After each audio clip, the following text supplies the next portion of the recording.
Rudra Nagraj episode 21। Nagraj, अब बस अग्निलोक बचा है। हाँ, वही चलते हैं। हमें धरती पर अग्निलोक की खोज करनी होगी नागरानी। जी नागराज।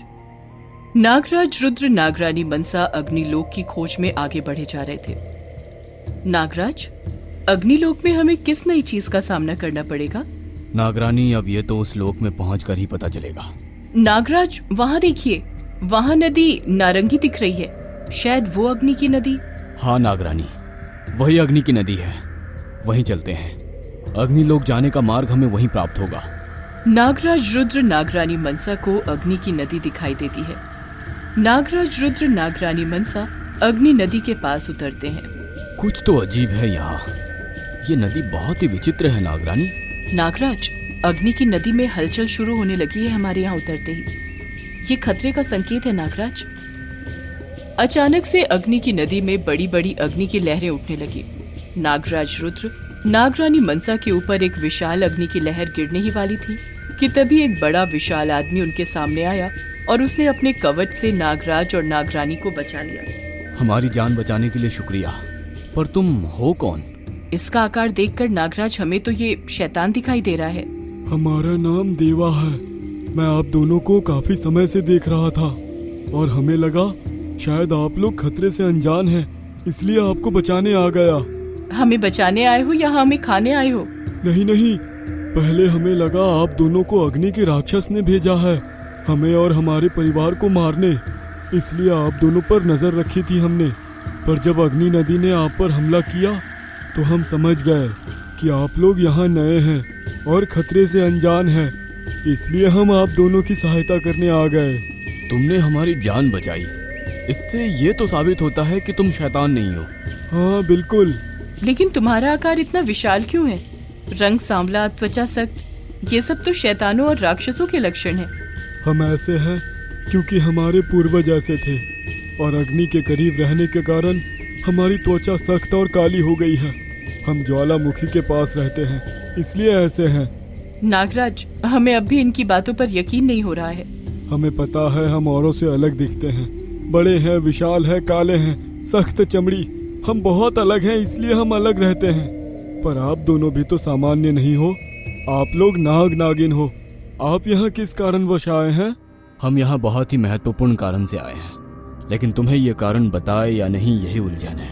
हम समझ गए, आपको हम पर यकीन नहीं है।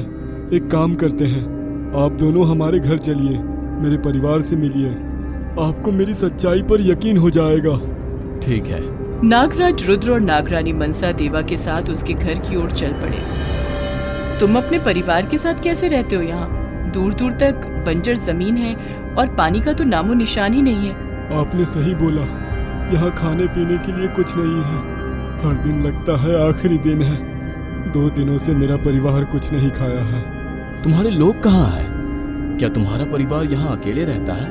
नहीं नहीं, हमारे लोग थे, बहुत लोग थे, पर नदी का पानी जब अग्नि में बदल गया तो पानी के किनारे जितने भी घर थे, अग्नि ने सबको अपने चपेट में ले लिया। पता नहीं सबका क्या हुआ। तो फिर तुम्हारा घर कैसे बचा?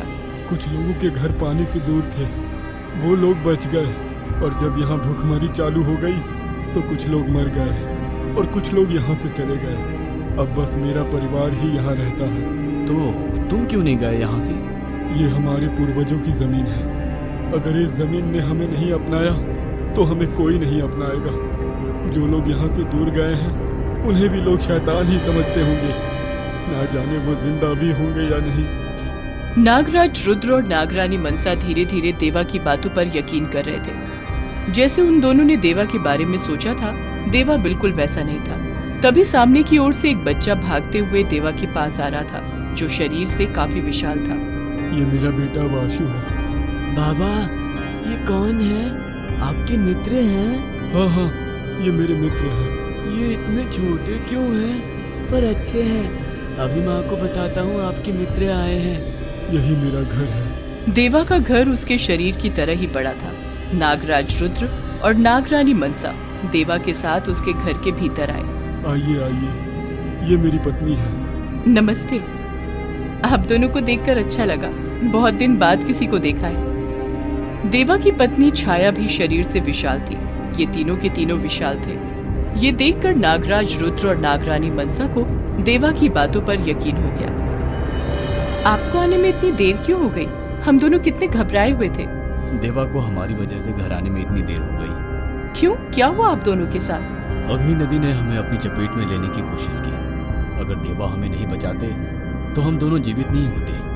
देवा, हम तुम्हारे आभारी हैं। आप दोनों कौन हो और यहाँ क्यों आए हो? बाबा, कुछ खाना मिला क्या? 2 दिन से कुछ नहीं खाया। वासु, तेरे बाबा ने 4 दिन से कुछ नहीं खाया है। ये सब छोड़ो। आप दोनों को यकीन हो गया है ना कि मैं शैतान नहीं हूँ। तो अब बताइए, आप दोनों कौन हैं और यहाँ क्यों आए हैं? आराम से, आराम से। पहले आप सबके लिए भोजन का प्रबंध करते हैं। नागराज रुद्र ने अपनी शक्ति से कमरे में पूरा अनाज भर दिया, साथ ही 56 भोग भी लगा दिए। ये देख देवा, छाया और वासु हैरत में पड़ गए। धन्यवाद, आपका बहुत बहुत धन्यवाद। अब तो बता दीजिए, आप दोनों कौन हैं? हम इच्छाधारी नाग नागिन हैं।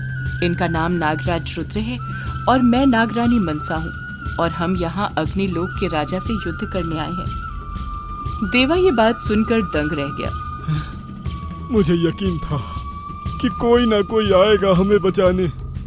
बाबा, मुझे बहुत भूख लगी है, क्या मैं ये खा लूं? हाँ हाँ, खाओ, सब आपके लिए ही है बेटा। वासु भोजन करने लगा। मजा आ गया, महीनों बाद पेट भर के खाना मिला। अब तो आराम से 6-7 दिन भूखा रह लूंगा। भूखा क्यों रहना? जितना तुम्हारा खाने का मन करे खाओ, और आ जाएगा खाना। बोलते ही थाली अपने आप भर जाती है। इस बार देवा और छाया मिलकर खाते हैं। आप दोनों का बहुत बहुत शुक्रिया नागराज, नागरानी। दोनों ने भरपेट खाना खाया और फिर दोनों नागराज और नागरानी के पास आए।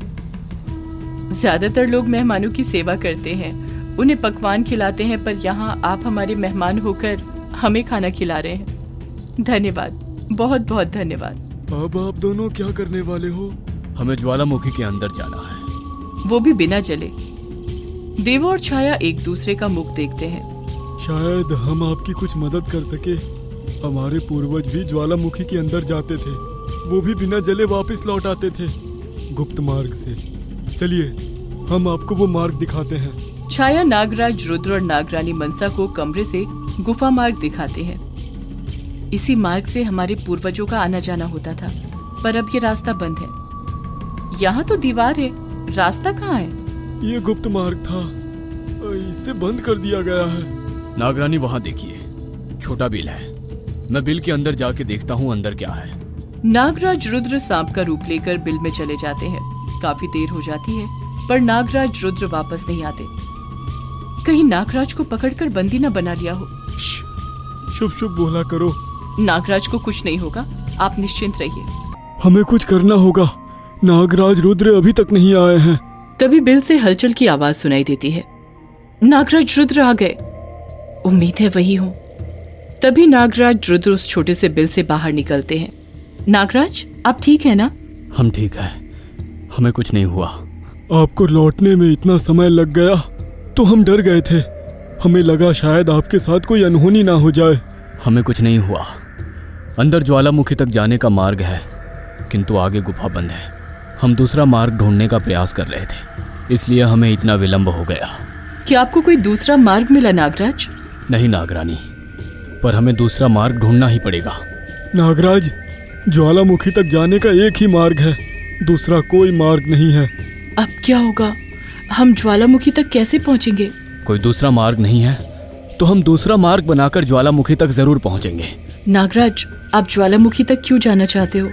क्या आप दोनों को अपनी जान प्यारी नहीं है? आपको पता है वो ज्वालामुखी कितना कठोर है, हर चीज निकल लेता है, भस्म कर देता है। जो कोई भी उस तक गया है, कोई कभी वापस नहीं आया। क्या बात है? आपके साथ क्या हुआ था?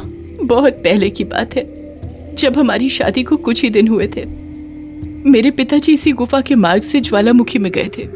उस दिन के बाद मैंने अपने पिताजी को दोबारा कभी नहीं देखा। काफी दिन गुजर गए। हर दिन हम पिताजी के इंतजार में यहीं बैठे बैठे रोते रहते थे। मेरा ये दुख देवा से देखा नहीं गया। मुझे डर था कहीं देवा भी इस गुफा में ना चला जाए।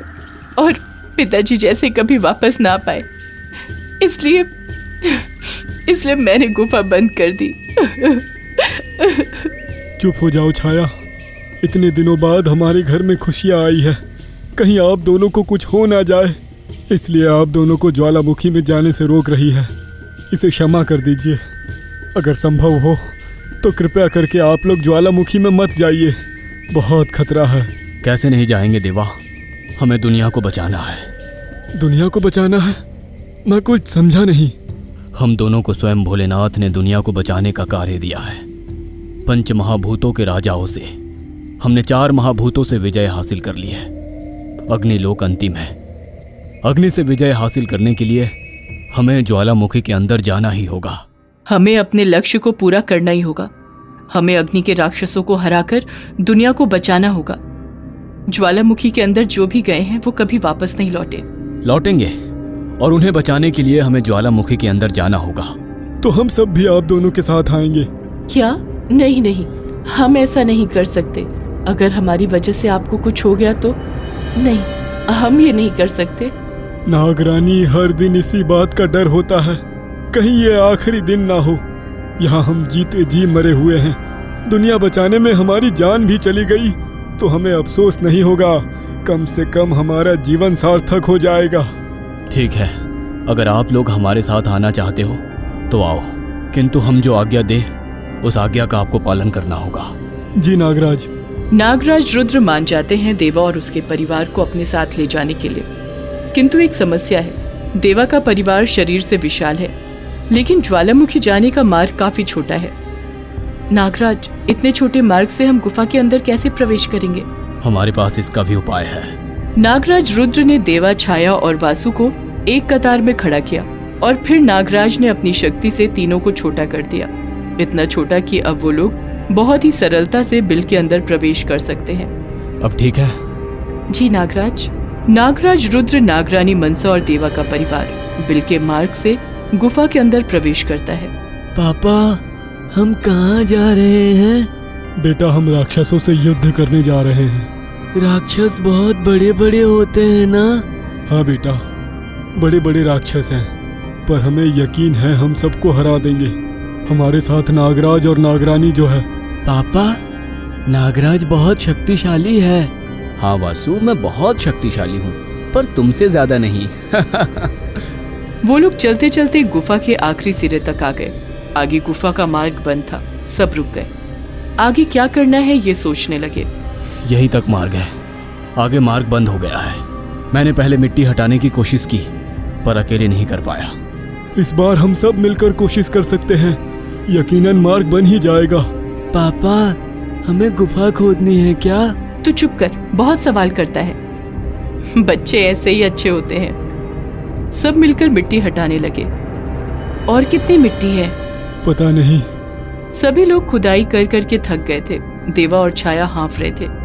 ये देखकर नागराज रुद्र बोले, थोड़ी देर आराम करते हैं। वो लोग रुक जाते हैं और वहीं बैठ जाते हैं। कुछ समय बाद देवा देखता है कि मिट्टी फिर से पहले जितनी हो गई। ये कैसे संभव हुआ? ये तो वापस पहले जैसा ही हो गया। हम सबको और मेहनत करनी होगी। मिट्टी फिर से पहले जितनी हो गई है। कुछ तो गड़बड़ है। एक और बार कोशिश करके देखते हैं, शायद मार्ग बन जाए। फिर से वो एक बार सब मिलके मिट्टी हटाने लगते हैं, पर जैसे ही वो लोग रुकते हैं, कुछ समय बाद मिट्टी फिर से पहले जितनी हो जाती है। नागराज, मैं सच बोल रहा हूँ, जितनी मिट्टी हम हटाते हैं फिर से उतनी मिट्टी अपने आप आ जाती है। हाँ देवा, शायद ये गुफा का मार्ग जादू से बंद किया गया है।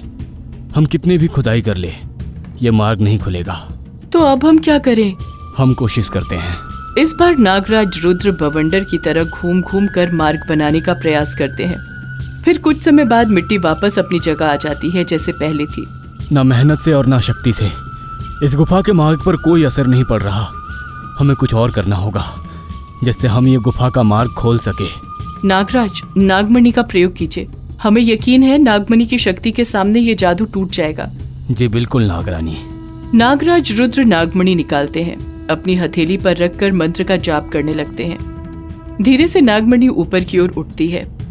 नागमणि से एक तेज रोशनी निकलती है और गुफा के मार्ग की दिशा में बढ़ने लगती है। नागमणि की रोशनी गुफा के मार्ग में एक छेद कर रही है। वो छेद गहरा होता गया और अब उस छेद से लाल रोशनी दिख रही है। आखिर हम ज्वालामुखी तक पहुंच ही गए। हाँ नागरानी। सब यहीं रुकिए, मुझे इस जगह को अच्छे से निरीक्षण करना है, कहीं कोई खतरा ना हो। क्यों नागराज? आप सबको मैं किसी भी मुसीबत में नहीं डालना चाहता हूँ, शायद आगे कोई खतरा हो। आप यहीं रुकिए। नागराज रुद्र रोशनी की तरफ अकेले जाते हैं। कुछ दूर जाते ही ज्वालामुखी के लावे की आवाज आने लगती है। ज्वालामुखी इतना गर्म था, कोई भी उसमें गया तो हड्डी तक गल जाएगी। नागराज रुद्र अपने हाथ से सबको आने का इशारा करते हैं। सब ध्यान से आओ, लावा बहुत ज्यादा गर्म है। नागराज, अब आगे कहाँ जाना है?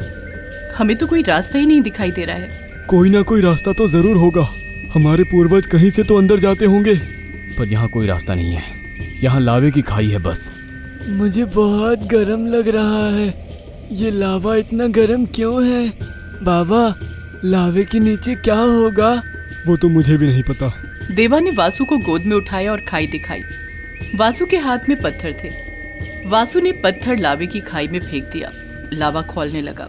वासु, ऐसा नहीं करते हैं, वो आग है, हमें नुकसान पहुंचा सकती है। छाया ने भी एक पत्थर उठाकर लावे की खाई में फेंका। वो तो बच्चा है, तुम तो मत फेंको। आप सबने कुछ सुना? हाँ, पत्थर फेंकते ही किसी के चिल्लाने की आवाज आ रही है। किसी के नहीं, हमारे पूर्वजों के चिल्लाने की आवाज है ये। हम इन आवाजों से परिचित हैं। ऐसा लग रहा है कोई उन्हें मार रहा है। हाँ देवा, हमारे पूर्वज जीवित हैं। पर उन्हें कोई मार रहा है। नागराज, हमें वापस बड़ा कर दीजिए। नागराज रुद्र, देवा, छाया और वासु को उनके असली आकार पहले से भी विशाल बना देते हैं।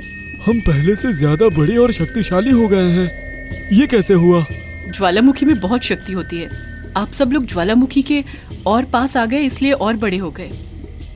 देवा ने अपनी शक्ति आजमाने के लिए रास्ते में जो विशाल पत्थर था उसे उठाकर लावे की खाई में फेंक दिया। तभी उन्हें पूर्वज की जोर जोर से चिल्लाने की आवाज आने लगती है। हमें मारो मत, छोड़ दो हमें, बचाओ। नागराज, हमें जल्दी ही लावा के अंदर जाना होगा, हमारे पूर्वज मुसीबत में हैं। आप सब परेशान मत होइए, मैं अपनी दिव्य शक्ति से देखता हूँ। नागराज रुद्र अपनी दिव्य शक्ति से लावे के अंदर देखते हैं। उनके पूर्वज लावा के नीचे हैं। आपके पूर्वज लावा के नीचे ही है। कोई ना कोई रास्ता जरूर होगा लावा के नीचे जाने का। रास्ता यहीं कहीं होगा, हमें ढूंढना होगा। ढूंढते हैं। सभी लोग मिलकर रास्ता ढूंढने लगते हैं। तभी लावे की खाई से 2 ड्रैगन निकलते हैं। ड्रैगन अपने मुंह से आग बरसा रहे हैं। इन्हें मैं संभालता हूँ, आप लोग जल्दी से रास्ता खोजिए। ड्रैगन ऊपर से नागराज रुद्र पर हमला करते हैं। नागराज सुरक्षा कवच बनाते हैं, जल का प्रहार करते हैं। दूसरा ड्रैगन नागराज रुद्र के पास आने से डर जाता है। तभी देवा को सुरंग दिखाई देती है। जो विशाल पत्थर देवा ने खाई में फेंका था, उसी के पीछे वो सुरंग का मार्ग था। नागराज, यहाँ एक सुरंग है, शायद यही ज्वालामुखी के नीचे जाती होगी। हाँ, शायद यही मार्ग होगा। सब लोग उस सुरंग में कूद जाओ। नागराज, आप? मेरी चिंता मत कीजिए, आप जाइए, मैं इन दोनों को ठिकाने लगा कर आता हूँ। नागरानी। एक एक कर सभी लोग सुरंग के अंदर कूद जाते हैं। नागराज रुद्र जल का प्रहार करते करते दोनों ड्रैगनों को पछाड़ देते हैं। ड्रैगन का अंत करके नागराज भी सुरंग के पास जा रहे होते हैं। तभी एक और ड्रैगन उड़ते हुए नागराज पर हमला करने की कोशिश करता है। नागराज इस ड्रैगन पर भी जल का प्रहार करते हुए सुरंग के अंदर कूद जाते हैं। नागराज, अभी तक क्यों नहीं आए देवा? नागराज जरूर आएंगे, आप चिंता मत कीजिए। तभी सुरंग से आवाज आती है और नागराज सुरंग से बाहर आ जाते हैं। जल्दी ही सुरंग का मार्ग बंद करना होगा, वरना वो ड्रैगन्स भीतर आ जाएंगे। देवा ने विशाल चट्टान को उठाकर सुरंग के मार्ग के बीच रख दिया, जिससे सुरंग का मार्ग बंद हो गया। बाबा, यहाँ बहुत अंधेरा है, मुझे डर लग रहा है। वासु, डरते नहीं है, मैं हूं ना, मेरे साथ रहो। नागरानी मनसा रोशनी करती है और उन्हें सब कुछ दिखाई देने लगता है। आवाजें इस दिशा की ओर से आ रही है, हमें इसी ओर चलना चाहिए। जी नागराज। कुछ दूर जाते ही रोशनी दिखाई देती है। रोशनी के पास जाते ही उन्हें कुछ अग्नि रक्षक दिखाई देते हैं, जो देवा के पूर्वजों को मार रहे होते हैं। ये देख देवा क्रोध में आ जाता है और आक्रमण करने के लिए बढ़ता है। तभी नागराज रुद्र देवा को रोक लेते हैं। देवा, अभी सही समय है, थोड़ा धैर्य रखो। नागरानी, रोशनी बंद कीजिए, वरना उन्हें पता चल जाएगा कि हम यहाँ हैं। नागराज, कैसे धैर्य रखूं? वो मेरे पूर्वजों को मार रहे हैं। वो मेरे अपने हैं। अब तक मुझे लगा था कि सब मर चुके हैं, पर अब जब वो जिंदा है तो उन्हें मरने के लिए कैसे छोड़ दूं नागराज? कोई नहीं मरेगा देवा, हम उन सबको बचा लेंगे। मेरा विश्वास करो, अगर तुम्हें उन लोगों ने देख लिया तो हम उन्हें कभी नहीं बचा पाएंगे। मैं उन्हें बचाता हूँ, मुझ पर यकीन रखना। जी नागराज।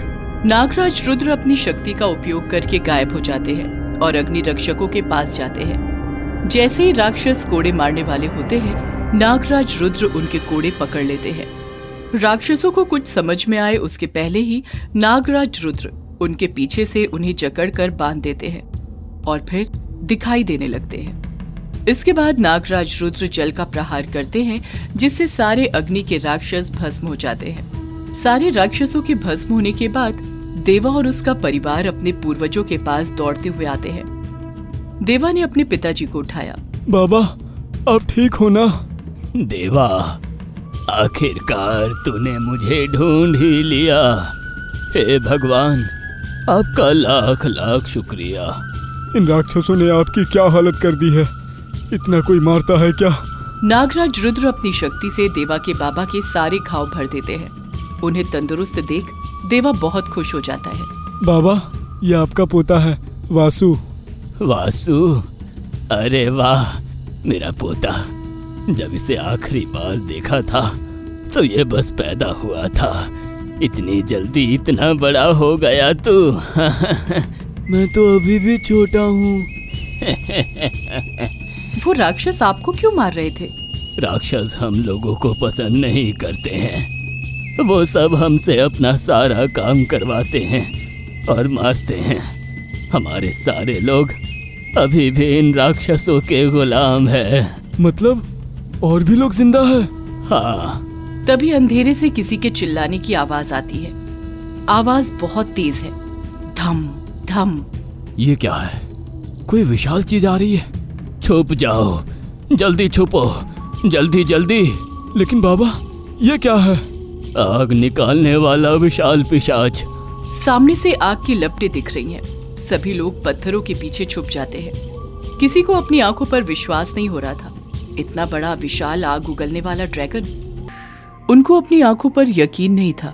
ये विशाल आग उगलने वाला दानव उन लोगों से भी बड़ा था और वो अपने मुंह से आग फेंक रहा था। ये क्या है? ये भी हम में से एक था। उन लोगों ने ना जाने क्या कर दिया इसके शरीर में, जिसके चलते ऐसी हालत हो गई है इसकी। इंसान से ये हैवान बन गया है और आज हमारे ही जान के पीछे पड़ा है। इसका मतलब है ये हमारा दुश्मन नहीं है। उन लोगों ने इसके शरीर में बदलाव करके ऐसी हालत की है। हम इसे मार नहीं सकते हैं। हाँ, ये हम में से एक है। पर ये कौन है?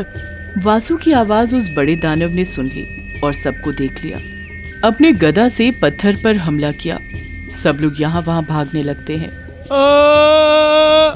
नागराज, अब हम क्या करें? ये हम सबको मार देगा। अगर सब लोग एक साथ एक दिशा में भागे तो मारे जाएंगे। सब लोग अलग अलग दिशा में भागते हैं।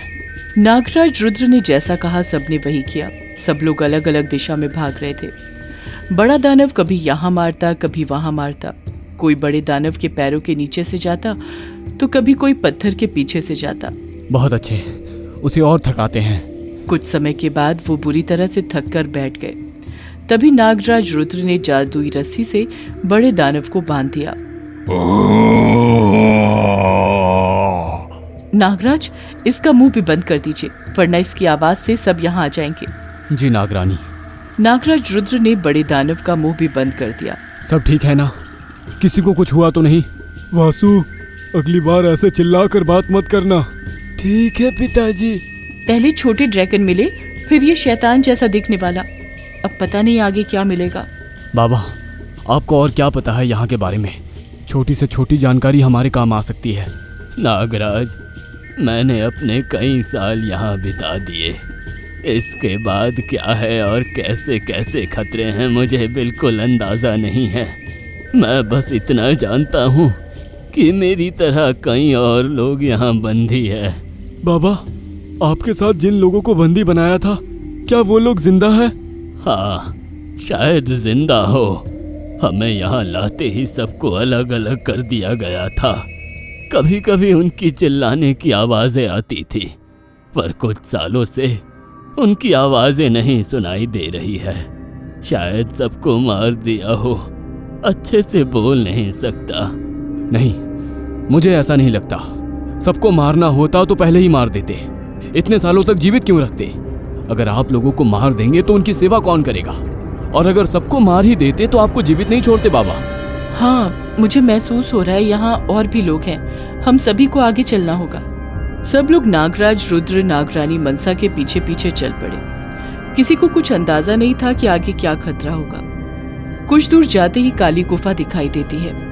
मैं रोशनी करती हूँ। काली गुफा में रोशनी आते ही कई चमगादड़ निकलते हैं। देवा, छाया, वासु सब लोग डर जाते हैं। डरने की कोई बात नहीं है, अंधेरे में चमगादड़ आ ही जाते हैं। सब लोग धीरे धीरे काली गुफा में जाते हैं। और कितनी लंबी है ये काली गुफा? नागराज, वहाँ से आग निकल रही है। हाँ, वहाँ से लोगों की चीखने चिल्लाने की आवाज भी आ रही है। हमें जल्दी चलना होगा, उनकी जान को खतरा है। सब लोग रोशनी की ओर जाते हैं। वहाँ दिखाई देता है एक विशाल ड्रैगन आग उगल रहा है। ड्रैगन्स! यहाँ भी ड्रैगन्स! ये कितने बड़े और विशाल है। नागरानी, वो ड्रैगन उस पत्थर पर आग क्यों निकाल रहा है? पत्थर के पीछे कोई है? रुकिए, मैं देखती हूँ। नागरानी अपनी दिव्य दृष्टि से पत्थर के आर पार देखती है। नागराज, वहाँ पत्थर के पीछे कुछ लोग छुपे हुए हैं। ड्रैगन उन्हें ही मारने की कोशिश कर रहा है। जल्दी कुछ करना होगा, पत्थर और आग नहीं झेल पाएंगे। और बस तभी आग से पत्थर टूट गया। ड्रैगन की आग लोगों तक पहुंचने से पहले नागराज, रुद्र उन सब के पास सुरक्षा कवच बना देते हैं। ये सब हमारे लोग हैं। मुझे यकीन नहीं हो रहा ये लोग जीवित हैं। मुझे यकीन था ये सब जीवित होंगे। नागरानी, अब ड्रैगन का ध्यान भटकाइए, मैं इन्हें बचाता हूँ। नागरानी मनसा सुरक्षा कवच के साथ ड्रैगन के सामने खड़े हो जाती है।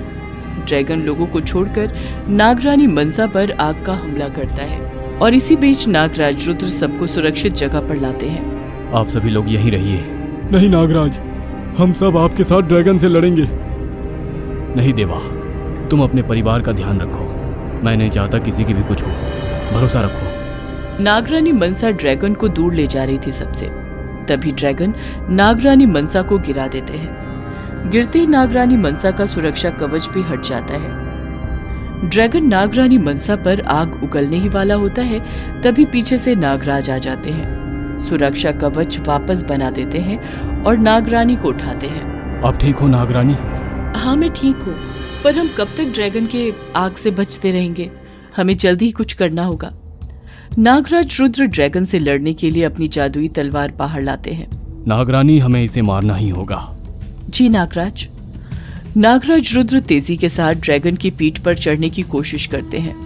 नागराज रुद्र को ड्रैगन देख लेता है और अपने पंजों में उठा लेता है। नागरानी अपना जादुई भाला निकालती है। ड्रैगन नागराज रुद्र पर आग उगलने वाला होता है कि नागरानी मनसा जादुई भाला ड्रैगन की ओर फेंकती है। भाला ड्रैगन के सिर के आर पार हो जाता है। तभी नागराज, रुद्र तलवार से ड्रैगन का सर धड़ से अलग कर देते हैं। देवा और उसके सभी साथी ये सब देखकर खुश हो जाते हैं। अब आगे का सफर बस हम दोनों तय करेंगे। आप लोगों को सुरक्षित यहाँ से बाहर निकलना है। नागराज, हम आपकी मदद करना चाहते हैं। आखिरकार आपने हमारे लिए इतना कुछ किया है, हमें भी साथ आने दीजिए। इतने सालों बाद आप सब लोग मिले हैं। हम नहीं चाहते कि आप फिर से अलग हो। ये लो देवा, मेरी जादुई तलवार। इस तलवार से तुम हर खतरे से निपट सकते हो। अब से तुम्हारे परिवार को सुरक्षित यहाँ से बाहर निकालने की जिम्मेदारी तुम्हारी है। छाया, ये जादुई भाला तुम रखो। मुझे यकीन है ये तुम सबकी रक्षा ही करेगा। देवा और छाया ने जादुई तलवार और भाला ले ली और अपने लोगों के साथ ज्वालामुखी से बाहर निकलने लगे। वहीं नागराज, रुद्र और नागरानी मनसा आगे बढ़ चली। नागराज, रुद्र और नागरानी मनसा ज्वालामुखी के गर्भ में पहुंच चुके हैं। यहाँ इतनी शांति क्यों है? नागराज, ये तूफान के आने से पहले की शांति है। वो दोनों ऊपर की ओर देख ही रहे हैं। उन्हें एक साथ कई ड्रैगन उनकी ओर आते हुए दिखाई देते हैं। सुरक्षा कवच! नागरानी मनसा के चिल्लाते ही नागराज, रुद्र और नागरानी मनसा के आसपास सुरक्षा कवच तैयार हो गया। एक साथ कई ड्रैगन उन दोनों पर हमला करने लगे। ये सुरक्षा कवच ज्यादा देर तक टिक नहीं पाएगा नागरानी। हमें तुरंत कुछ करना होगा। ये दोनों सोच ही रहे थे कि तभी उन्हें कुछ बड़े बड़े दानव भी उनकी ओर बढ़ते दिखाई देते हैं। नागराज, वो देखिए। इनकी संख्या तो बढ़ती ही जा रही है नागरानी। हमें मदद की आवश्यकता है नागराज। जी नागरानी। जल के राजा, परियों की रानी, भूतों के राजा और मिट्टी के राजा, हमें आप सबकी आवश्यकता है। नागराज के बुलाते ही बहुत सारे लोग वहां आ गए। सभी ने नागराज और नागरानी को प्रणाम किया और युद्ध में उतर गए। बिना वायु के कैसे उड़ोगे ड्रैगन्स? परियों की रानी ने सुरक्षा कवच के आसपास की सारी वायु खींच ली। मिट्टी के राजा ने अपना जादू किया और बड़े दानवों के पैरों के नीचे से जमीन गायब होने लगी। वो लोग अग्नि के लावा में गिरने ही वाले थे कि जल के राजा ने लावे को पानी में बदल दिया। सारे दानव पानी में गिर गए। यहाँ कुछ देर बाद सारे ड्रैगन्स भी बेहोश होकर जमीन पर गिर गए। नागराज, रुद्र और नागरानी मनसा ने सुरक्षा कवच खोला। भूतों के राजा, ये सारे दानव किसी के वश में हैं। कृपया इन्हें वशीमुक्त कीजिए। जो आज्ञा। भूतों के राजा ने सारे दानवों को वशी मुक्त कर दिया। वो सारे दानव वहीं रुक गए। और कोई आज्ञा नागराज? नहीं रानी, आप सबकी सहायता के लिए हम आभारी हैं। आप सबका बहुत बहुत धन्यवाद। नागराज, हमें शर्मिंदा मत कीजिए। हम आपके काम आ सके, यही हमारा सौभाग्य है। तभी उनका ध्यान ऊपर गया। ऊपर की ओर से आग की लपटें उड़ती हुई आ रही थी। वो कौन है? वो कोई राक्षस तो नहीं लग रहा। वो अग्नि का राजा है नागराज। अग्नि का राजा उड़ते हुए नागराज के पास आ गया। तुमने मेरी सारी सेना को उद्ध्वस्त कर दिया। मैं तुम सबको नहीं छोड़ूंगा, खास करके तुम्हें नाग नागिन। हमारे रहते तुम इन्हें छू भी नहीं सकते। इन दोनों ने तुम लोगों को परास्त किया और अब तुम लोग इन दोनों का साथ दे रहे हो। अजीब बात है, लेकिन मैं तुम लोगों के जैसा कमजोर नहीं हूँ। मैं इन दोनों को हराऊंगा। ठीक है, तो अब ये लड़ाई बस हमारे और तुम्हारे बीच है। आप सभी से निवेदन है कि कृपया इस लड़ाई में भाग ना ले। पर नागराज, हम पर विश्वास रखिए, भोलेनाथ हमारे साथ हैं। भोलेनाथ का नाम सुनकर सभी राजा और रानी शांत हो गए और अब युद्ध शुरू हो गया।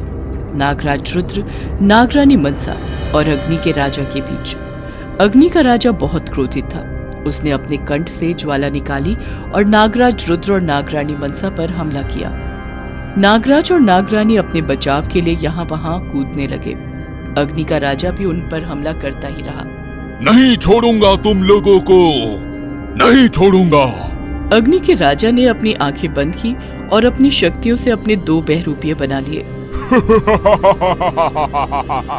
और फिर तीनों अग्नि के राजा अपने गले से आग उगलने लगे।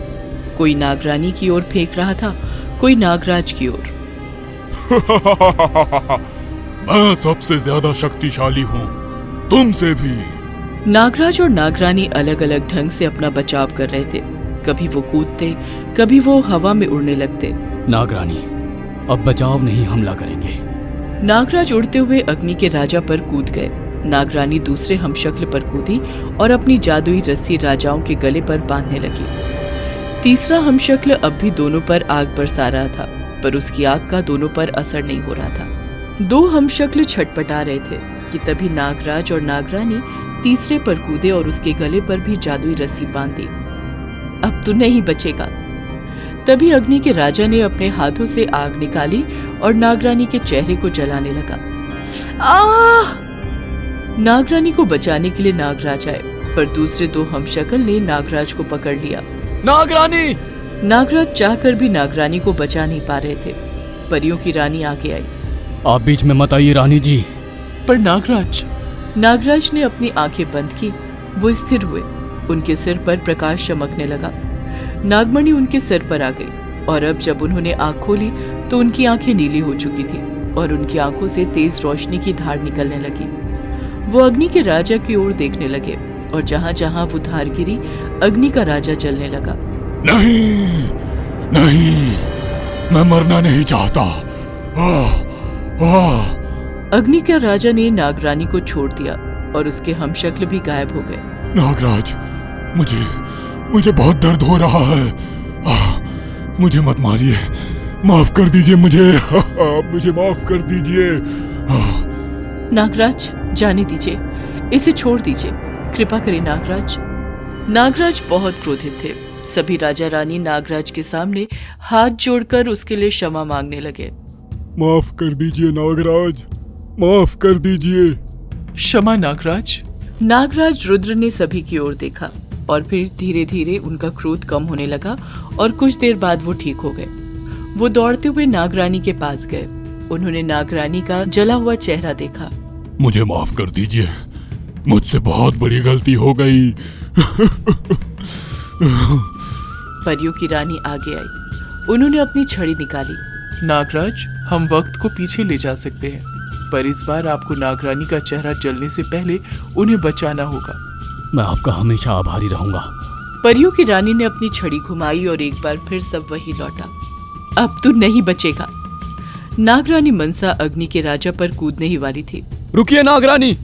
नागराज रुद्र ने अपनी आंखें बंद की और अपनी शक्तियों को जगाया। एक बार फिर नागमणि नागराज के सर पर आ गई और उनकी आंखें नीली हो गई और उनकी आंखों से तेज रोशनी निकलने लगी, जिससे अग्नि का राजा जलने लगा। नहीं नहीं, मैं मरना नहीं चाहता। नहीं। अग्नि के राजा के हमशक्ल गायब हो गए और वो क्षमा की भीख मांगने लगा। नागराज ने अग्नि के राजा की प्रार्थना सुन ली और वो शांत हो गए। इस बार नागरानी भी ठीक थी और अग्नि का राजा अपनी जीवन की भीख मांग रहा था। नागराज, मुझे बहुत दर्द हो रहा है, मुझे मत मारिए। माफ कर दीजिए नागराज। हम तुम्हें क्षमा करते हैं, बावजूद इसके कि हम जानते हैं तुमने कितने लोगों को पीड़ा दी है। तुमने अपनी शक्तियां बढ़ाने के लिए क्या क्या नहीं किया। नागराज, मुझे पछतावा है। मैं कभी वापस ऐसा नहीं करूंगा, किसी को भी कोई नुकसान नहीं पहुंचाऊंगा। कृपया मुझे जीवन दान दे दीजिए। ठीक है, आज से बस अच्छाई के मार्ग पर चलना। तुम उन सब की मदद करना जिन्हें तुम्हारी वजह से हानि हुई है। जैसी आज्ञा नागराज। अब हमें भी आज्ञा दीजिए नागराज। हम दोनों आप सबके हमेशा ऋणी रहेंगे। ऋणी तो हम हैं, आपने हमें भी जीवन दान दिया है। तभी उन सबके सामने महादेव की आकृति नजर आई। सभी लोग हाथ जोड़कर खड़े हो गए। ओम नमः शिवाय। हे भगवान, आपका साक्षात दर्शन पाकर हम सबका जीवन धन्य हो गया। भोलेनाथ की आकृति ने सभी को आशीर्वाद दिया और फिर वो गायब हो गए। नागराज रुद्र और नागरानी मनसा के साथ सारे पंच महाभूतों के राजा रानी भी इस दिव्य अनुभव से पुलकित हो गए और सब एक साथ भोलेनाथ का जय जयकार पुकारने लगे। जय भोलेनाथ, जय भोलेनाथ, जय भोलेनाथ।